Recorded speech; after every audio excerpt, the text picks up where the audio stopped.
2 minutes, body bar. 2 minutes, 2 minutes, body les 2 minutes du peuple. Les avocats en cours peuvent être très insistants. Vous voulez bien répondre à ma question, s'il vous plaît? Ah oui, le slip en cuir, c'était le mien. Silence, s'il vous plaît. La parole est au ministère public. Merci, votre merde. Votre honneur. C'est ça, oui. Madame Tardy, Oui, monsieur public? vous dites que c'est dans la cave que votre mari est mort.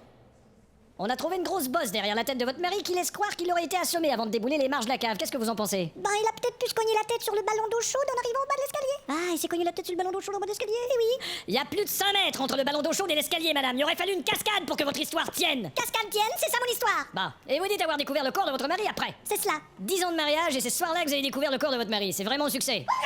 Objection retenue, s'il vous plaît, venez-en aux fesses. C'est ce que je fais. Je veux dire aux faits. Madame Tardy, selon une employée de France Télécom, vous auriez eu une conversation avec un homme 2 semaines avant la mort de votre mari et vous auriez parlé de l'enterrement ou de l'incinération de celui-ci. Comment vous saviez qu'il mourrait? Ce n'est que de la foutaise. Vous avez bien appris vos textes. Objection retenue, s'il vous plaît, là.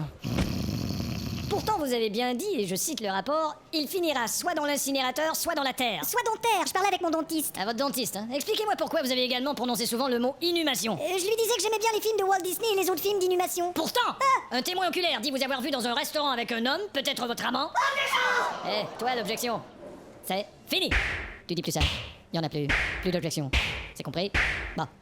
Pourtant, dis-je, Madame Tardy, vous auriez prononcé à cet homme les mots suivants, je vais l'avoir à main nue. Pas du tout, j'ai dit je voudrais voir le menu. Je n'en crois pas un mot. Pardon? Et dis, il te manquerait pas une ou deux petites claques, objection? Tu crois que ça ferme encore hermétiquement cette belle petite bouche? Bien.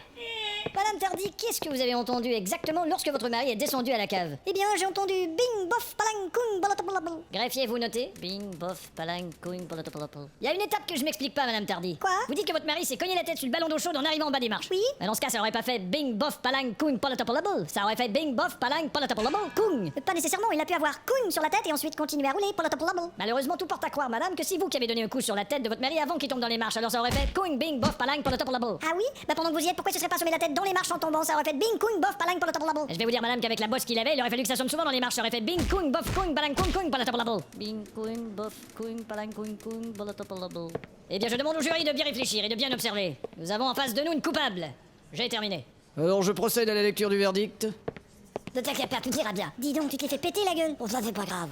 Bon, rien qu'à l'ajouter sur ta facture. Évidemment. Les dires de l'accusé n'ont pu être démentis faute de preuves. La culpabilité de l'accusé n'a pu être justifiée faute de témoins.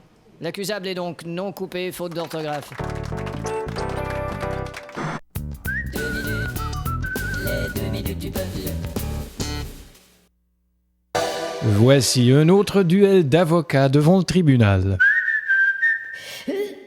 Alors, où est notre avocat de la défense? Merde. Hé, va te faire foutre. Dans quelle chiotte tu te caches? Coucou. Ah, tu te crois malin, hein? Allez, on les gagne pas toujours, les causes. Et ça cause toujours. Et tu défends toujours des minables. Ah, vache. Est-il écrit quelque part que tu dois te porter à la défense de fumistes? Oui, sur le mur derrière toi. Ça, c'est défense de fumée. Ah, fous-moi le con. Et tes témoins n'ont pas très fière allure. Comment ça? Tous des gens que t'as trouvés dans des bistrots. C'est ce qu'il faut faire, appeler les témoins dans les bars. C'est à la barre qu'il faut appeler les témoins.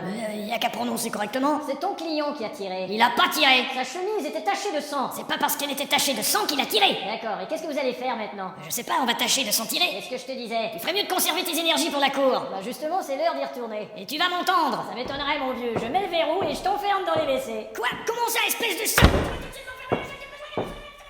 Reprise de la séance, maître Foutier. Je suis prêt, votre honneur. Et où est la défense? Je sais pas. Ah bon? Eh bien, tant pis, allons-y. Monsieur Gnilgndin. On a retrouvé un instrument de torture chez vous.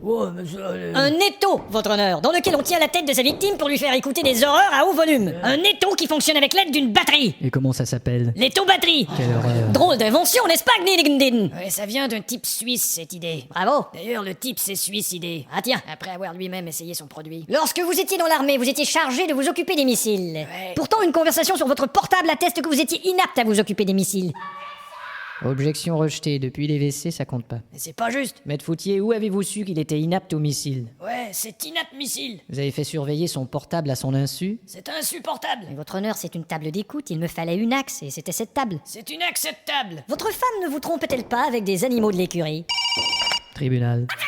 Rejeté. Par téléphone, ça compte pas. Continuez, Fautier, ça m'intéresse. Votre femme vous trompait avec des mules. Et plusieurs mules. Environ 6. Vous entendez? Sa femme le trompe avec 6 mules. Maître Fautier, vous savez, parfois ma femme me trompe et parfois elle simule. Et un soir avec elle, vous avez perdu le contrôle et vous avez cassé des étagères. Maître Fautier. Votre honneur, qui peut bien briser des étagères? Je sais pas, moi, Bill Clinton. J'ai dit briser des étagères, pas baiser des stagiaires. 2 minutes, 2 minutes, 2 minutes, badiba. 2 minutes, badiba, 2 minutes du peuple. En ce monde, on a l'avantage d'être jugé avant d'être condamné.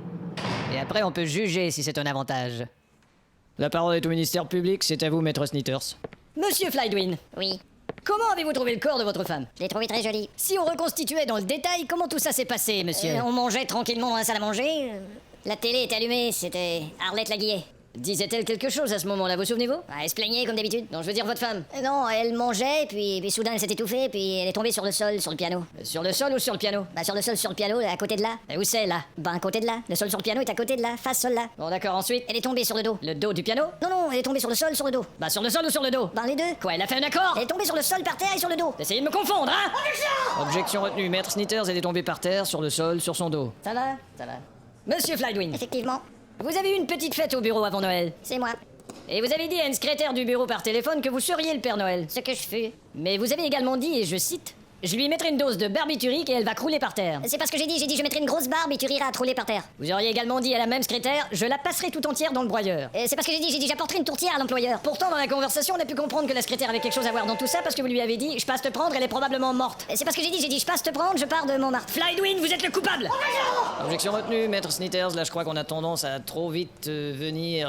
Qui vous a dit ça? Ma femme. La mienne aussi me dit ça. Bizarre. Monsieur Flydwin, À votre service. votre femme voyait-elle quelqu'un d'autre? Non, elle me disait qu'elle voyait jamais personne. Fort probable, comme ça se passait toujours dans le noir. Et sur ce plan-là, votre femme et vous, vous entendiez bien. Oh super, numéro 1, fantastique, c'est super. Pourtant, il y a un voisin qui est venu témoigner ici qui nous disait que selon ce qu'il entendait, il y avait souvent dispute chez vous. Bon, il m'arrivait d'en emmener une ou deux, mais jamais 10. Et votre femme, monsieur Flydwin, avait 4 dents en or, je crois. Ah oui, elle avait ça, oui. Elle les avait ce soir-là. Ah, oui. Bah, au moment de l'autopsie, elle les avait plus. Ah C'est drôle, non? Et le pire, c'est qu'on les a retrouvés dans votre portefeuille. Vous pourriez peut-être nous expliquer ça un peu? Ah oui. Elle est tombée, la tête appuyée sur le clavier. Puis Ouais. ça a fait comme un choc. Et puis les dents se sont projetées, sont sorties de sa bouche et sont reprojetées. Ouais. Justement, comme j'étais en train de fouiller dans mon portefeuille pour avoir le numéro de l'ambulance, les dents sont arrivées dans le portefeuille. Sont arrivés dans le portefeuille. Précisément. Il y a quelque chose qui tenait pas debout dans votre histoire, moi, je trouve. Quoi? Bah, votre femme, elle tenait pas debout, elle est tombée. Ah ouf. Si vous voulez bien, monsieur Flydwin, on va reculer dans le temps un petit peu. D'accord. Je m'en ai,